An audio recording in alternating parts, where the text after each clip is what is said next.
Oh, and welcome back to the Ohio State of Mind podcast. If I must admit, a probably disappointing and somber edition of the Ohio State of Mind podcast, but we all take it in stride. As always, I am Chris.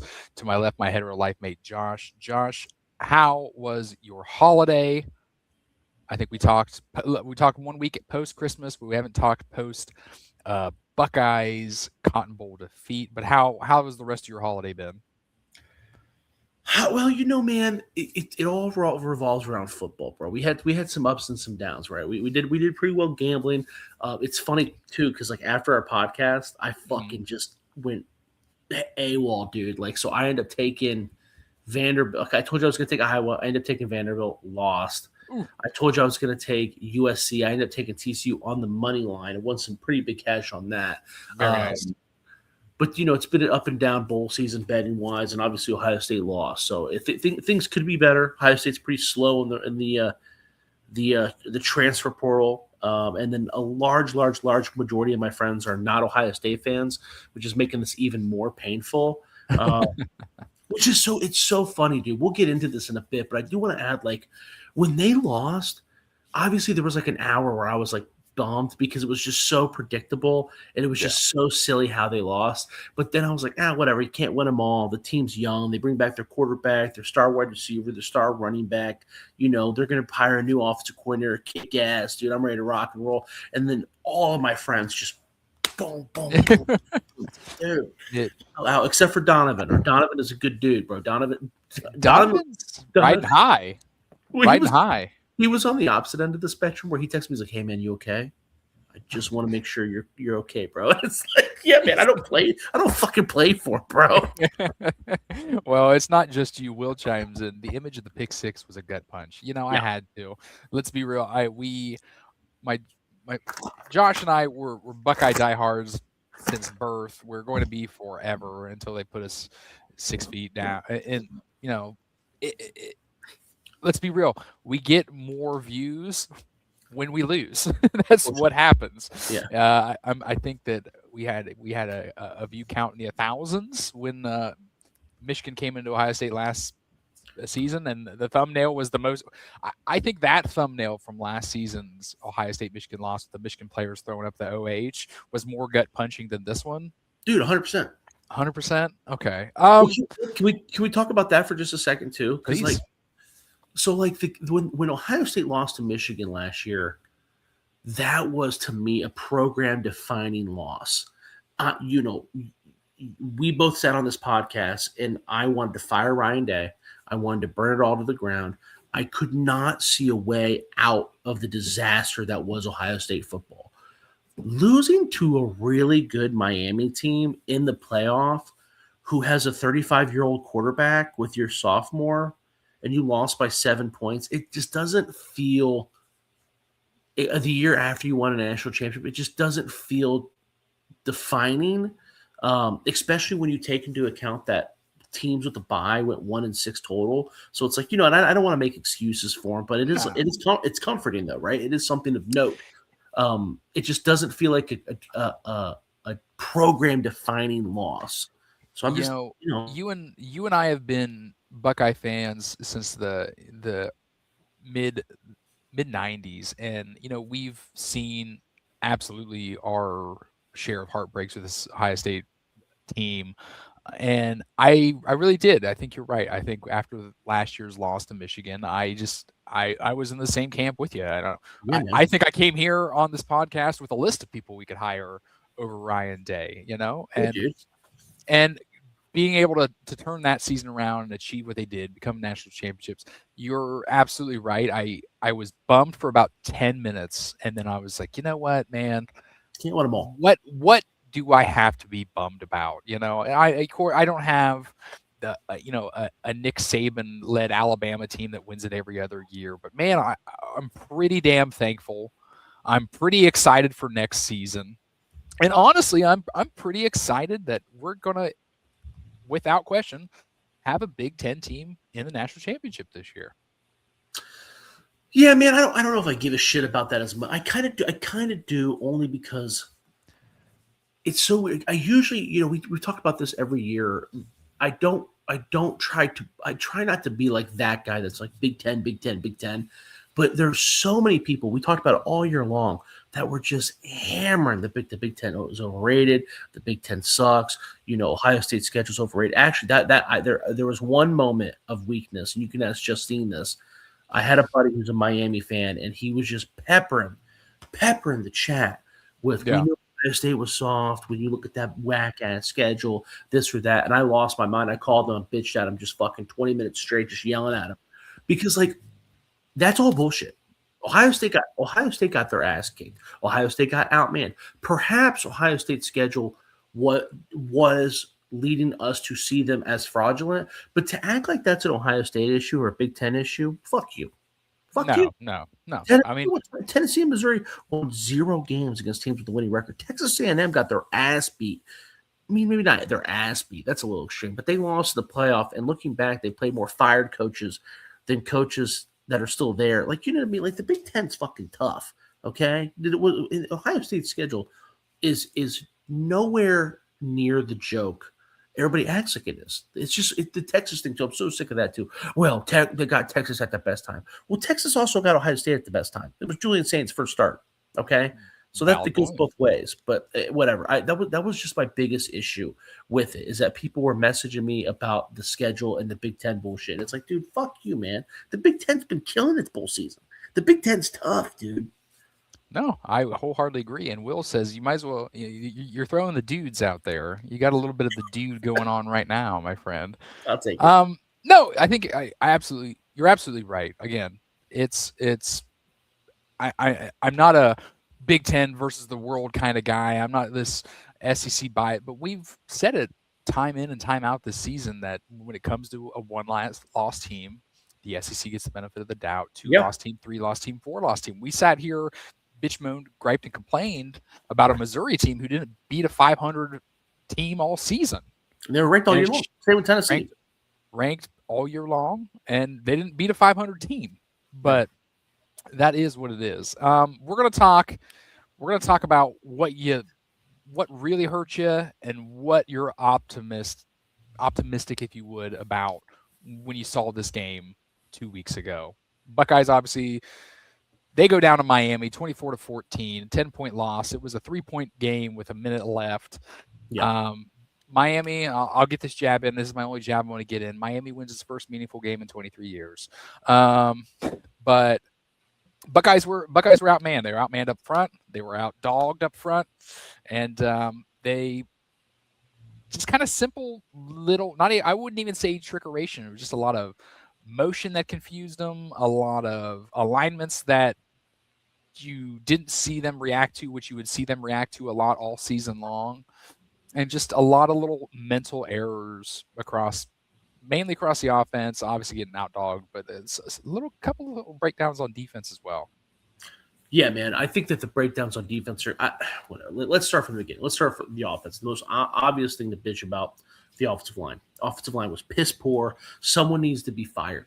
Someone needs to be fired, and someone needs to be hired. I know Bowen just got there, so I don't think it's going to be him. I guess it's Hartline. I guess we need. My next offensive coordinator, I would try to make sure that they have a background in the offensive line, because it's an issue, and it's been an issue, and we kind of brushed it off all year long. Actually, no. I feel like we've been pretty honest and bitched about Tegra Shabulla pretty much week in and week out. The only week we didn't bitch was the Michigan week. Yeah. Which maybe says more about Michigan than Ohio State's offensive line if they got their ass waxed by Texas. But the offensive line was just an issue. It was just an issue. And then Austin Severall goes down, and they have no backup plan. Ian Moore played really well, but Gabe Van Sickle sucked. So Tegra Shabulla sucked. Gabe Van Sickle sucked. It's like, bro, how was that? It was bad. It was bad. As much as I wanted to bitch about Julian saying, throwing that pick and looking panicked, it's hard to blame him, especially given his experience level. Yeah. At the time, I'm getting upset with him because Carson Beck he had some plays where he was under the same amount of stress and he didn't react that way. But Carson Beck is also 35 years old. So it's like, okay, well, I got to give Sayin some leeway there. And the pressure was insane. The offensive line played like shit. They weren't making any holds for Bo Jackson either. Jeremiah Smith, that interception too was Jeremiah Smith's fault. His inability to block, which again, Maybe Hartline leaving is a blessing in disguise. I don't know. But the offensive line was just bad. The offensive line was just bad. You can't. Their Ohio State is never, Yeah. No. never going to win anything unless they fix that offensive line issue. No, and it was terrible to say the least. God, so And bad. it came to the point where I almost thought that maybe did they underestimate the matchup? No, you knew that Akeem Mesidor and Bain Jr. They were absolute world eaters. They're really damn good. They just didn't execute. They didn't execute well early. They didn't execute well at all. Really, it didn't, obviously you said Tegra Shabola being out. We've bitched about him all season. And Gabe Van Sickle he struggled. He struggled in his first start, which ultimately prompted the switch to Joshua Padilla in the second quarter. The left tackle, Saraveld, he was playing through a leg contusion in the first half. He was clearly hampered by injury a bit, but he didn't look bad or he didn't look good. And Ian Moore he did what he could, but again, I think I don't know how the game plan going into the week was. It's just, hey, we got to watch for these two guys, but it's an offensive line that's it should be accustomed. You knew you were going to see all these blitzes and all these stunts and all of these curls and these whips, and you're going to see them, and they just didn't react in a way that was just really intelligent. That's it. It was to the point where you would see at the end that the terrible holding call that was a non-hold on Ruben Bain. Like you saw, he was going 5 yards out. Like he's coming around the end. It's just reacting to it and getting to a point. It's just they didn't react intelligently on the offensive line. There's so many things that anger me about what you just said that it's like it's all kind of coming back. I didn't go back. I haven't touched this game since the day after. But it was poor coaching. Really, that's what it comes down to. We can bitch about the offensive line, but like you said, we knew that this matchup was going to be that way. Now, you and I, before the Indiana game, we said Indiana's got a lot tougher on the defensive line. So we think they're going to push them around a lot more than they did last year. Now, you and I are pretty much the only ones that said that across the podcast sphere. Okay, so maybe it wasn't common knowledge that Indiana was going to do that. So being a surprise there, okay, cool, that's justifiable. But Miami, everybody and their fucking mom knew Miami had a nasty ass pass rush, a nasty ass defensive line, right? Yeah. Ohio State tried to recruit half that defensive line, like Justin Scott. So it wasn't a secret, and you did nothing. No. You did nothing to prepare for that. It was really, really bad. And then the tempo. Too, like the offense looked a lot better in the second half, and a lot of people have messaged me that and told me that, and they're right. But also, why weren't they doing that the whole time? A and B, we still had a drive in the second half that was like 7 minutes long. It's like, bro, we need to up the tempo here, and that kind of brings me to is that the issue with Ryan Day? And I don't want to fire Ryan Day. That's not what this is about. Every coach has their issues. I'm glad we have him. But this has kind of been a constant theme where he's not making the change soon enough, right? Yeah. We knew what was coming up. We knew Tegra Shabola was struggling. We knew Tegra Shabola was hurt. We knew Josh Padilla was hurt. All year long, we didn't really. Why would you not experiment? And we saw it last year too. I mean, the offensive line was not kicking ass the entire year, right? Wow. There were games where they looked bad. Why wouldn't you make changes, experiment? By the end of the year, that offensive line was great. Why? Yeah. Because it was forced to change due to injuries and shit. Yeah. You know what I mean? The year before that,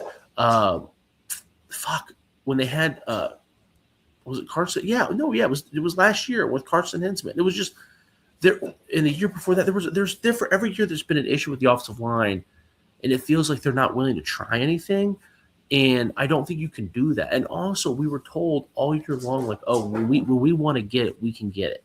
When this offense can get it, we can get it. We talked about how, and I'm guilty of this too. We're running at such a slow pace, tempo wise, all year long. I'm thinking, oh, Ryan Day's a genius. He's an NFL level head coach. He knows how to work this long schedule. It's all about load management, dude. That's now that I'm watching Cignetti in Oregon. I'm thinking that that's a dumb thing to do. That's a dumb thing to do. Absolutely. Run the offense that you want to run, and then beat the shit out of your opponent, and then put your backups in. Why are you changing? This offense is not built to be slowed and plot. You cannot be a slow, methodical offense with that offensive line. And No, you're hampering your studs like Jeremiah Smith and Max Clare and Carnell Tate. Like, go fast, get it going. What are we doing? What are we doing? it was a narrative that we were spoon fed all season. When they want to turn it on, they're going to turn it on. And now that I'm looking back at the season, I'm looking at an offense that didn't go out there they didn't go out there to win. They just went out there not to just fuck up and lose.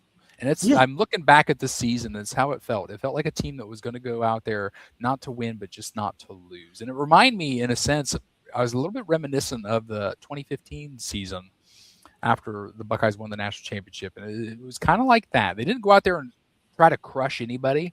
They just went out there and said, hey, let's make sure we keep this number one, number two ranking. Let's just do enough to do it. Let's make sure it's close and let Zeke bust one at the very ass end of the game. And it's kind of the parallel I was pulling. But like I said, looking back, it was just like the tempo wasn't there because it's just like I said, they look like they were just playing not to lose. yeah. I don't know what to do. I kept making excuses for it all year long, right? Because I would say things like, oh, well, it's load management. Oh, well, they're trying to Yeah. protect Julian, and those things can still be true. But you also have 0 games and 0 reps where you did turn it on. You Yeah. waited until you needed it to turn it on, and that was dumb. That was a dumb, dumb, dumb, dumb, dumb call, and I feel stupid for not being able to see it earlier. I think I was blinded because I just thought Julian would.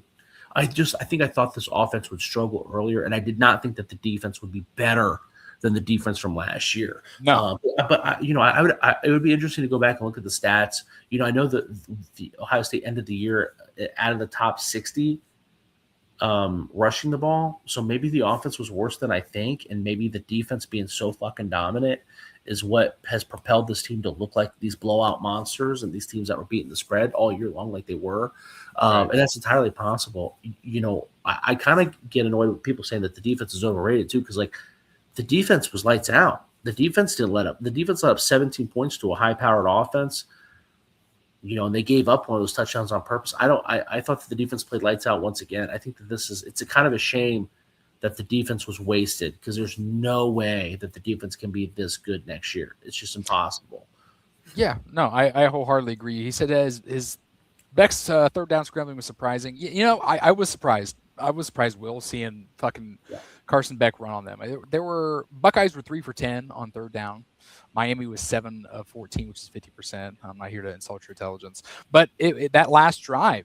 I mean, and of course, Miami's first touchdown of the game is a weird alignment. They just kind of fake a run and just dump one off to the running back Yeah, out dude. the backfield on third down. You had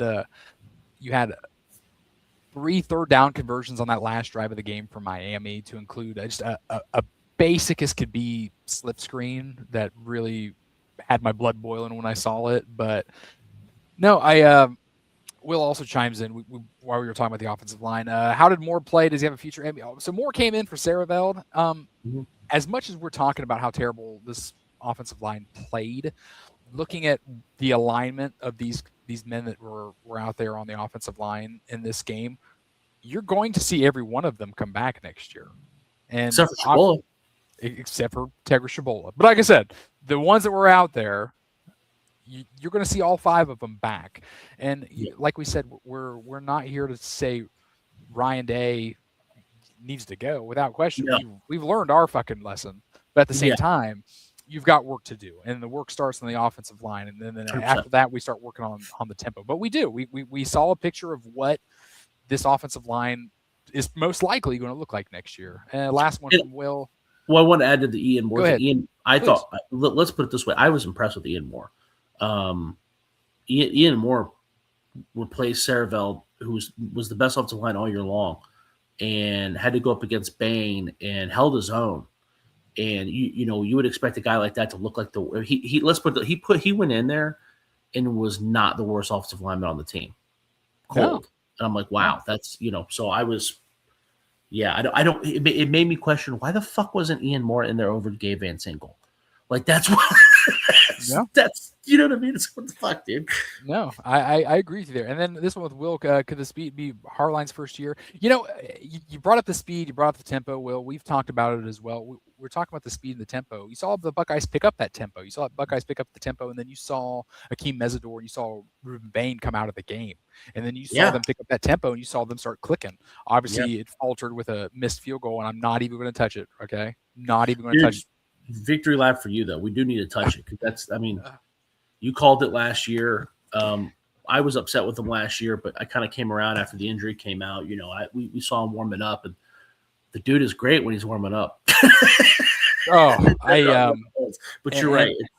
It's over. Well, to add injury to insult, we'll talk about the transfer portal here in a minute. But obviously, Jackson Corville has entered the Yeah. transfer portal as well. So, will more to the left tackle, Sarabelle to guard. I could see it. No, I don't think so. You don't think so? Because Cerevel was a dog all year long. Cerevel was a borderline All-American level player. Yeah, I mean you're gonna get a Sarabelle back and healthy. Like I said, he came out with a leg injury, leg contusion is what they're calling it. But no, Moore came in and Moore didn't shock anybody, but he didn't look bad. He didn't look bad. And then when amongst four other guys that honestly looked bad. Yeah, that's what I'm saying. Yeah, I mean, to me that was a big shock because it's like, oh my god, the only good player went down. Yeah. Who would have thought that the guy that replaced him would be a good player? Just makes you question, like, what the fuck are they doing? Why wasn't he out on the field? I just don't understand it. I can't begin to fathom it either.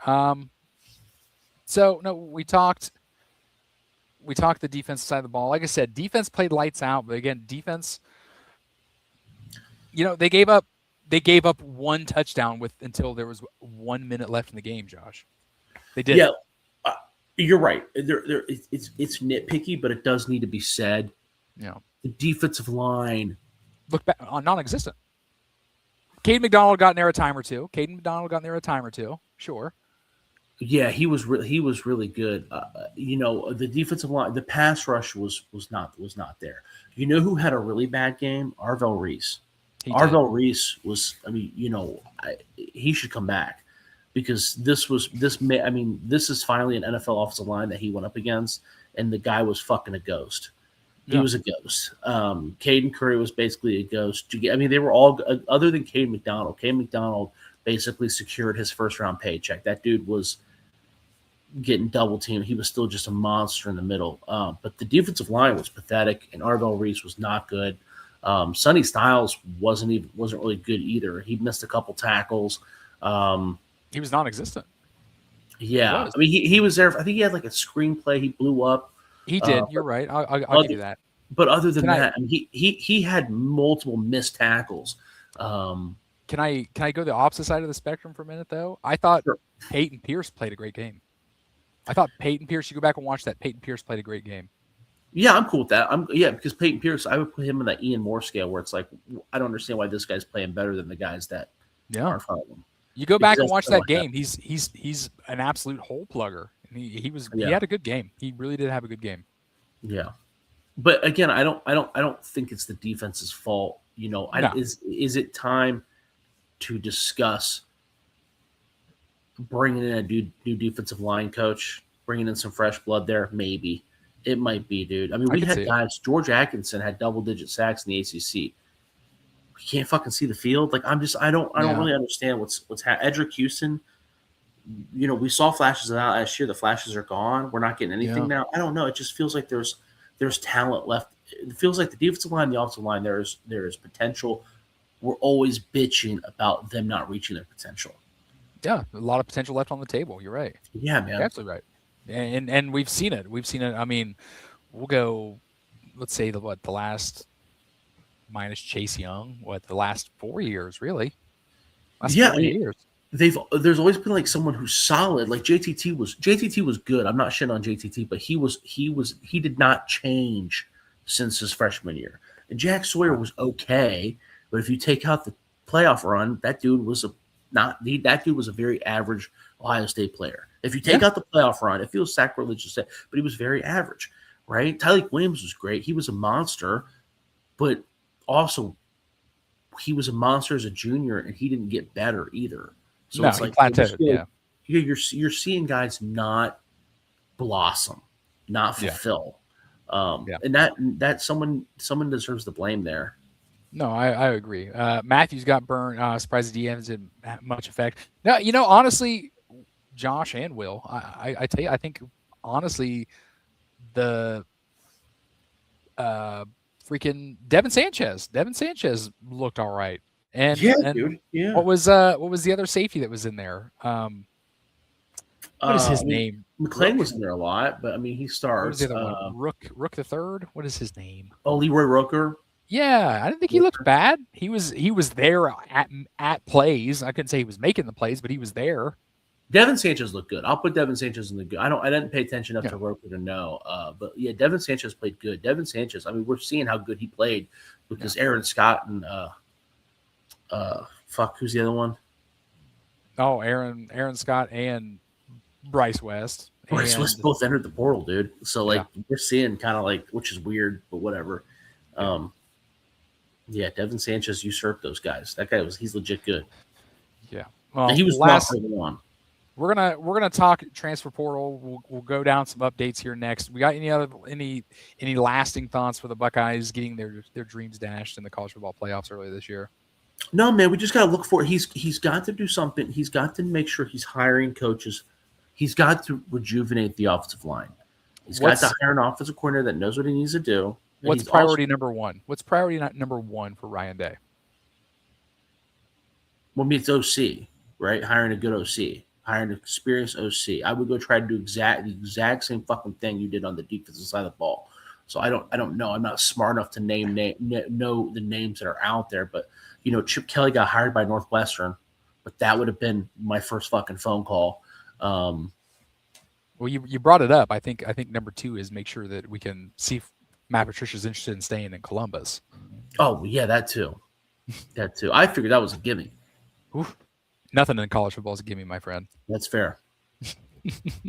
I would like to maybe next week we talk about we come back and talk about college football semifinals. Maybe we start talking about offensive coordinators. Maybe that'll be a list we put together. Thinking about it, Miami ran a basic offense, dink and dunk. Just imagine if those fumbles came in turnovers. We're playing next week. It's a possibility, Will. It's a possibility. Yeah, man. But Carson Beck didn't light it up, but he did. It should be noted. Julian Saint also did not have a good game, but he no, didn't have a bad game. He just to win a national championship in college football. The quarterback doesn't have to be good, but I do think that the quarterback has to have some kind of X factor ability, right? There has to be, there has to be some kind of level of put the team on your back. That yeah. 3rd and 2, I know that the clock was the game was almost over, yada yada. But when he threw the ball away on 3rd and 2, Oh my goodness. that was rough. That was a sign of somebody who's not willing to do what it takes to win the game. I know the exact play you're talking about, and that was the play that got me off the couch. That one got me off the couch. I couldn't believe it. Yeah. God damn you! I forgot about that. Okay. Yeah, dude. And Carson Beck didn't do that. And Carson Beck was cool, calm, collected, and he's been there for 7 years. And maybe saying turns into that. I don't know. That's the goal. I mean, I was upset enough. Again, Sayin checks all the boxes to be one of the best quarterbacks in Ohio State history. But CJ Stroud did too, and CJ Stroud didn't win dick. Right? Like there is a certain oomph that you need to win it. Yeah. I'm not going to, where did Sam Levitt go? Or even like a guy like Rocco Beck who went to Penn State. You're going to see, you guys are going to watch Penn State football this year, and you're going to see Rocco Beck make plays that you're like, God damn, that guy's good. Like that guy puts the team, he puts the team on his back. And I don't understand, didn't do that at all. No, he didn't. And I'm glad you said that. I don't know why it took me so long to trace those line up those dots or follow those breadcrumbs. When I saw Ethan Grunkelmeyer from Penn State say he's leaving, I'm like, what? And I'm like, oh, Rocco Beck. That was like the most obvious layup, and I just had a next world level epiphany. Josh Hoover's going somewhere too. Oh, he's going to Indiana. That's another guy too. Josh Hoover will put the team on his back. Yeah, absolutely. Will says, why not Brian Daboll? And obviously we're talking about I do that. I take Daboll. Why not? Crazy Legs Krenzel Josh and I have a soft spot in our heart for Krenzel. That's a good example. That's a great example because Krenzel did whatever he had to fucking do, and Krenzel was a very average quarterback. He was all the way in and out. No, he absolutely was. We're gonna transition on this one though. We're gonna go transition. We're at 30 minutes. We're gonna talk about the transfer portal updates. I'm gonna give you, as of right now, all the updates when it comes to the Buckeyes and the transfer portal. All right. So obviously, what the Buckeyes have brought in, they brought in Mason Williams from Ohio University, a Bobcat. He's a junior redshirt tight end, big old Yeah, guy. They like to see him block. They brought in an absolute heartthrob. He's going to be the ladies' new favorite player, senior redshirt Dalton Riggs from UCF, and he also spent time at BYU. So we brought in a tight end and a long snapper. So yeah, obviously the Buckeyes, they've got things that are working. They're trying to add talent. They wanted to add Rasheem Biles from Pittsburgh, but that kind of fell through. They said, hey, there was a price tag associated with this guy that was a little too more than, or a little bit too much than we were wanting. Possibly Auburn cornerback Kalen Lee, Texas wide receiver DeAndre Moore Jr. Those have been linked. Maryland's quarterback, they've got a stud, and Lakeith Rowland. Rutgers also has another quarterback or cornerback, Bo Masco. Old Dominion wide receiver Trey Brown, they were looking at him. I just heard that he signed and announced he was going to somewhere else. I don't have that on me right now. But we'll go down this absolute laundry list of transfer portal departures. Bryson Rogers, a junior wide receiver, he's gone. You know, there's a couple wide receivers on here that, no, I'm gonna say a couple that surprised me. Mylan Graham surprised me. I thought Mylan Graham was going to come and stick it out. That surprised me. Tegra Shabola, heads or tails? I'm not going to say heads or tails. I don't think Mylan Graham. The Mylan Graham thing though, it seemed like he was getting used. I mean, dude, Adolph was playing over him. Yeah, you know what I mean? You're right. And Quincy Porter was playing over him. So I don't know, dude. That one I kind of get. Like, now he might have been a bust, bro. I kind of get it, but I was also, maybe I was leaning into, Ryan Day looking at the senior and like, hey, let's get this guy in the game. Well, I think that them getting rid of that second window and the spring window too, really, I like that they got rid of it. I really truly do, because it felt like a mess. But with that said, I think it's going to be harder for coaches to give it, because I think Ryan Day would have a conversation with a guy like Mylan Graham, be like, let's see what happens in the spring, bro. And now he can't. So, yeah, no, absolutely. You got, like I said, Bryson Rogers, he announced that he was going to transfer on the 18th of December when the portal opened. Tight end Jelani Thurman, he announced moments after the Buckeyes lost to Miami in the Cotton Bowl. Lincoln Keyholz, he waited. Lincoln Keyholz has, in fact, signed. He is going to play with Louisville. He's going to be a Cardinal next season. Running back, bro. Right? He's gonna smoke it there, dude. Yeah, no, I think I wish him all the best. Absolutely. Sam, excuse me. Sam Williams Dixon, he's out. He's back in the portal. Remember, he was in the portal last year, and he came back. He came back, and now he's in the portal again. You're absolutely right. Demarion Witten, defensive back Bryce West. That bums me out, dude. Demarion Witten bums me out. Because I think that they were trying to do something cool there, transition him to wide receiver. He did not let it season enough. That one bumps me out. That one hurts. That one hurts me. Because I think there was something cool there that they could have molded. No, I liked him. Also, he being a Glenville kid as well, and he definitely had size that Ohio State likes as well. And obviously, again, 3 years of eligibility left. Yeah. Oh, it's a bummer. Yeah. Dominic Kirks, defensive end. Logan George, senior. Obviously, we brought him in. He's just right back out. Barely. I don't know why he would leave. He's not going to. That one's weird to me. Kirks, wasn't he a true freshman this year too, or no? No, he was a sophomore. Okay, but yeah, Logan George, that one's weird. Sorry, he was a red shirt freshman. Yes, but Logan George, I think he would have gotten an opportunity coming up.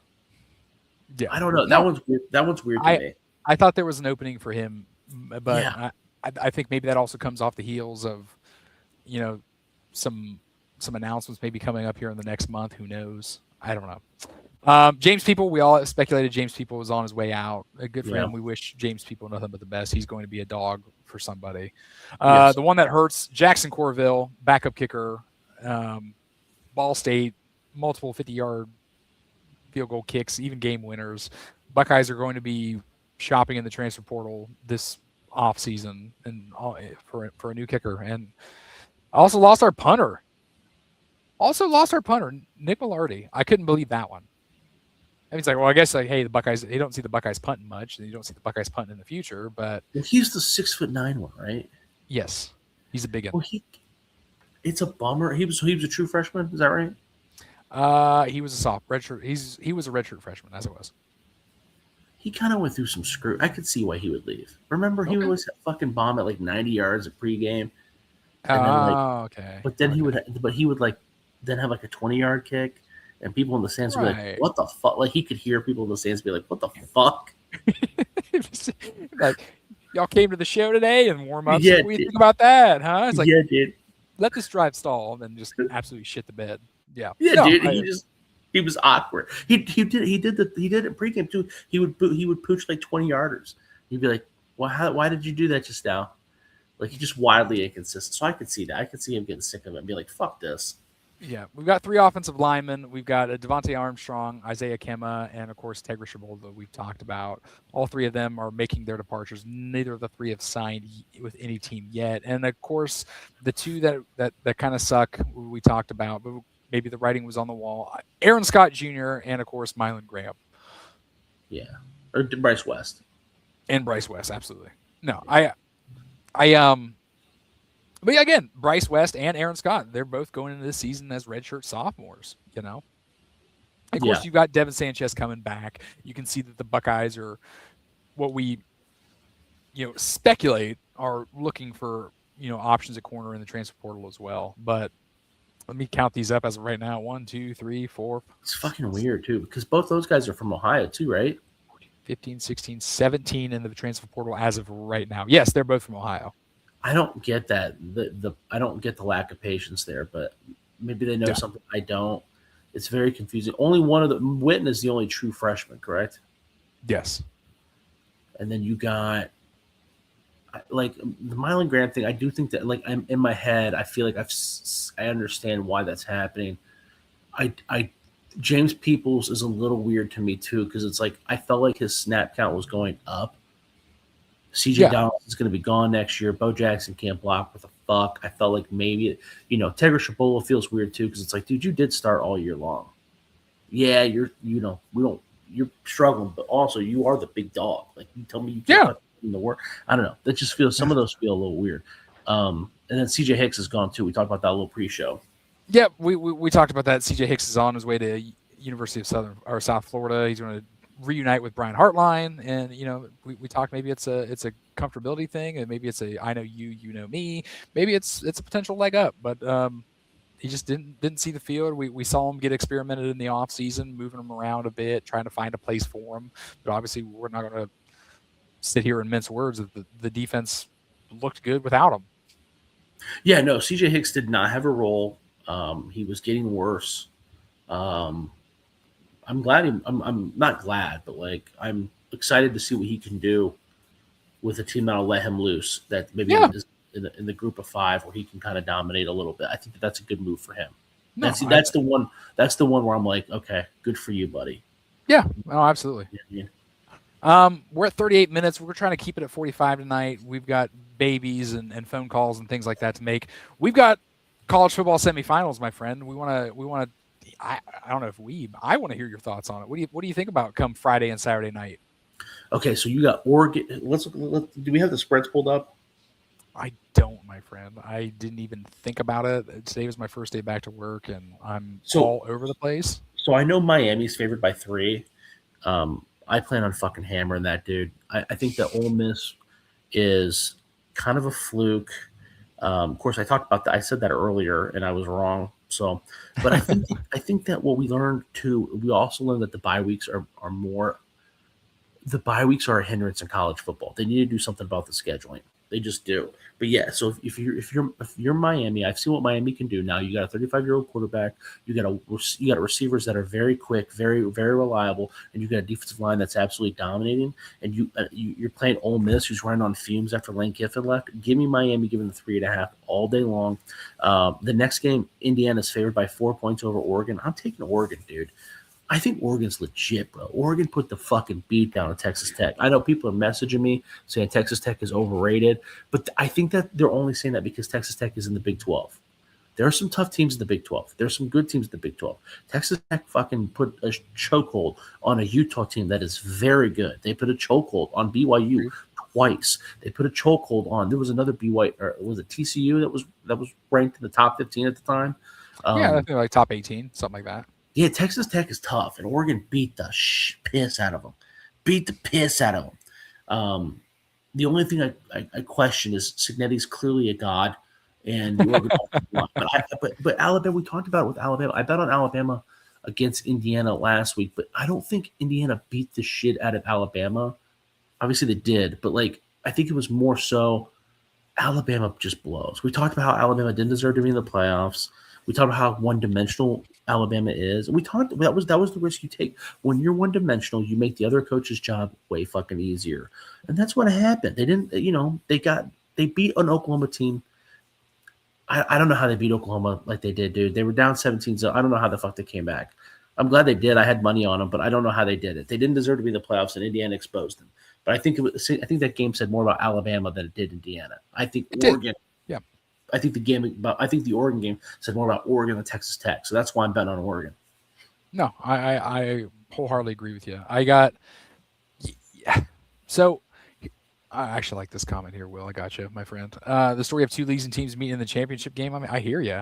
In Oregon, following Ohio State's path of last year, I I am. I think you made a valid point. I think if I turned on the Miami Ole Miss game and I see just Ole Miss come out absolutely decimated and flat and running on fumes, I could wholeheartely believe that, man, Yeah. because they had to do everything in their power to will that win against Georgia last week. It was an exciting game, even though at the end of it took another 30 minutes to play the last 20 seconds of that game. Yep. But I absolutely believe everything you said when it comes to Oregon. But can Signetti be touched now? Can Signetti be touched now? He is a fucking monster, bro. Here's the best one. The best one I saw all week was Nick Saban leaves Alabama. He's like, oh God, they're fucking. The players are getting paid now. I'm going to retire and I'm going to go do TV and media the rest of my life. Kurt Signetti goes, hey, here's my army of 3-star recruits. I'm going to turn them into millionaires and we're going to castrate you. And that's what Signetti's done. And it's insane. It's awesome to watch. It's not. Yes, Fernando Mendoza is better. There are some people, very few. There are some people who said, "Hey, dark horse the Heisman when the season started." A lot of us were like, "Hey, he's good." Don't get me wrong, he is good. I know that you were absolutely an Nathan Rourke fan, for and sure. you didn't want to transfer that crown, but this team, I can't think of the last team that played so just inspired for their coach in a sense, just for each other, because they're not stars across. You got D'Angelo Pons, their defensive stud in the corner. He's a JMU guy. But these guys getting a chance. Go ahead. So I do think that that's what because I hear that a lot, right? Like, look what Signetti does with these nobodies. But it's like, dude, I think that that's what makes him special. I think he's just a really good talent evaluator. That's one of the reasons why he wins everywhere he goes, right? Like D'Angelo Pons is going to be drafted early.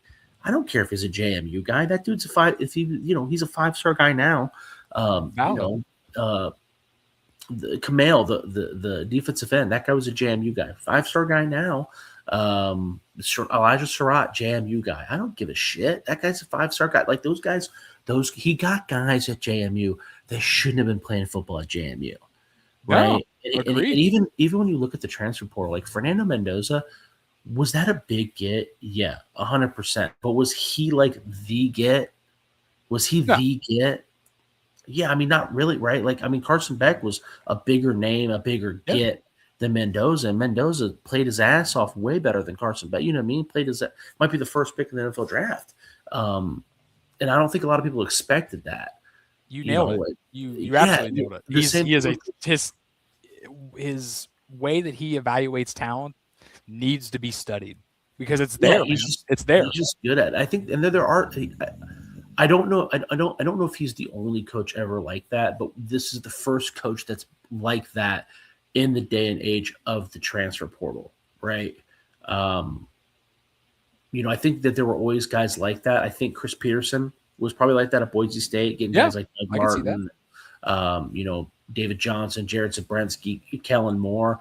So maybe he's. So I don't think that Signetti is like the only one ever, but I do Agreed. think that he was like the first one like that in the era of the transfer portal that was able to take advantage like this. It's a blessing and a curse. It's cool to watch. He's transformed Indiana. He's made Indiana a football powerhouse. He's shown that anybody can do it now, but it's also a curse because it's like you're going to see coaches get fired faster. Yeah. Like this is the new expectation, and I don't know if that's fair either. You know what I No, mean? you're absolutely right, because there's going to be a lot of people that are the heads of these programs. Like, look at Indiana; they were the losingest team in Yeah, college football history, and now look what they've done. And this is what we want to do, and we want to emulate and do this. And it's just not going to happen, and no, especially in a year where we saw James Franklin get dumped so damn quick. yeah. It befuddled the both of us. It's going to happen a lot more and a lot quicker. Um, and let's be real. He's bringing in coming into this season.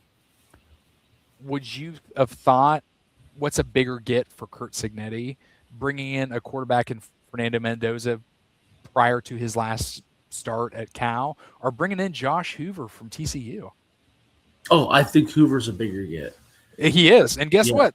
That he hasn't even hit campus yet. yeah. Yeah, well, he It's got Nick wild. Marsh too from Michigan State. Like, Yeah. yeah, so Oh, you he's are seeing.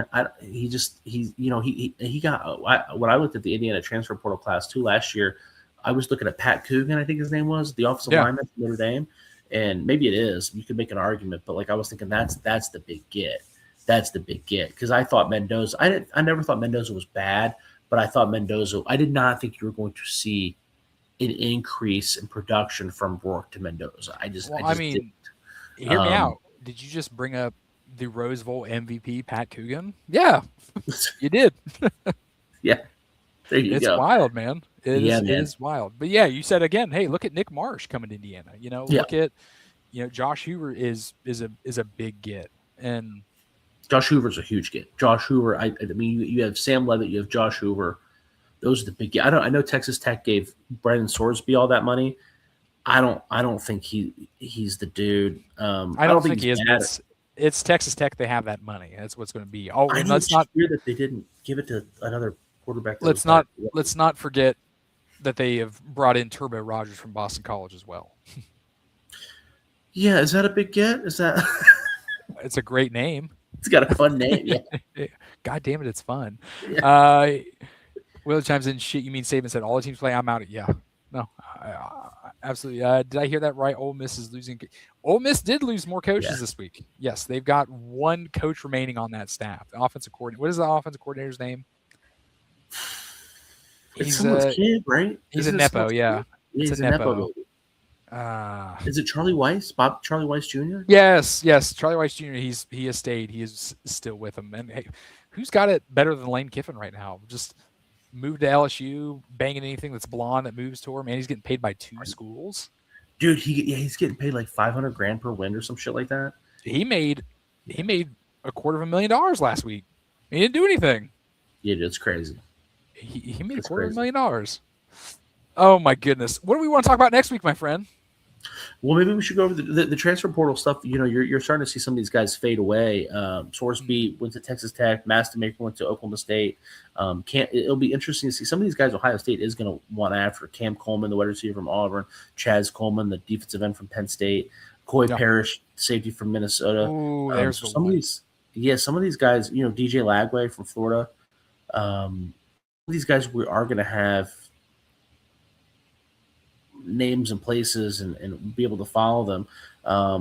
We already talked about Rocco Beck. I mean, there's a couple guys on here that I was hoping Ohio State would be connected with, and they're either not or these guys have already gone somewhere. But We'll have a lot more answers come Sunday morning. Absolutely, after the Yeah. semifinal round. Yes. We'll talk semifinal results and preview a national championship, and we'll talk about the ins and outs of the transfer portal. Huh? Yes, sir. Love it. Love it. Each and every one of y'all that jumped on, we greatly appreciate you. Please, again, give us a like, give us a subscribe, give us a follow if you haven't. Tell your friends to come. We're going to do a lot of cool, interesting stuff here in the off season. We're going to deep dive in some Buckeyes past and present. We're going to look ahead to what we hope maybe this team looks like here in the next couple of weeks. And Yeah. I couldn't be more excited. There's no more D3. Is the D2 or the D3 championship on right now? FCS. FCS. Oh, let's not. I don't want to fucking keep going, but hear me out. Let's not. I'd be remiss if we didn't bring up that the Buckeyes have a new wide receivers coach, Cortez Hankton. That's right.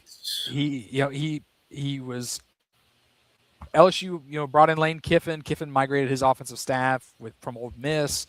They brought him over to Baton Rouge with him. So obviously, George McDonald's takes over Hankton's former position. Hankton, he was in the NFL as a receiver. He spent for 9 years, spent 4 seasons. Yeah, and we talk about Brian Hartline developing, all this NFL talent. In the last 2 seasons, he's developed both Brian Thomas, who's been a stud for the Jacksonville Jaguars, and of course Malik Neighbors. So there is that, and of course in 2022 and 23, I believe he was promoted to. He was the passing game coordinator for LSU. He was offensive coordinator. He got the Tigers at number 3 passing offense in the nation in 23, and he was the number 7 passing attack in 24. So be interested to see how that plays out. Your thoughts, Hankton? Yeah, I think it's a great hire. I'm not going to act like I'm an expert at position coaches, but this is a guy who is not the biggest, fastest, strongest guy, and he was in the NFL for a pretty long time. Was fairly successful at a lot of the stops he played at, which leads you to believe, like, okay, hey, he probably did rely on a lot of his technical ability and his intelligence. He's got a pretty good resume too. I mean, Dartmouth, Vanderbilt, Georgia. So he's dealt with guys at the smaller levels. He dealt with guys like me, and now we're talking about guys like Georgia. Like, that's a pretty, that I think that's a good sign. He's able to talk to guys that aren't just 5-star guys. And then you mentioned to LSU, and LSU, I believe, too. I'll have to reach out to some people that I know down there, but I believe that he was being more involved with the passing game and the passing attack and the offensive game plan than he was when he was first hired. Now, their offensive game plan sucked the last year, but I think that's still great that you're hiring somebody with that kind of experience. So to me, based off his resume, it looks like a home run hire, but we'll see. No, we'll see. We'll delve into it as more. Go ahead and put your feelers out there. We'll bring someone on and talk about Hankton. I'm with that. Yeah. As I was, each and every one of y'all, thank you for jumping on. Please give us a like, give us a comment, give us a subscribe. Tell someone if they want to listen to some good football content here in the off season. We've got only one more Saturday of football, and that's this weekend. We get one game's on Friday, one game's on Saturday. But we will be back here next Monday talking Buckeye football. To each and every one of you guys, thank you. As always, I'm Chris. Josh, any shout outs to anybody? Love everybody. Big peace. Show us some of that brown sugar.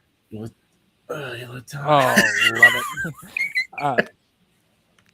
We'll be back next Monday. Same YouTube time, same YouTube channel, the Ohio State of Mind podcast. And of course, as always, go Buck.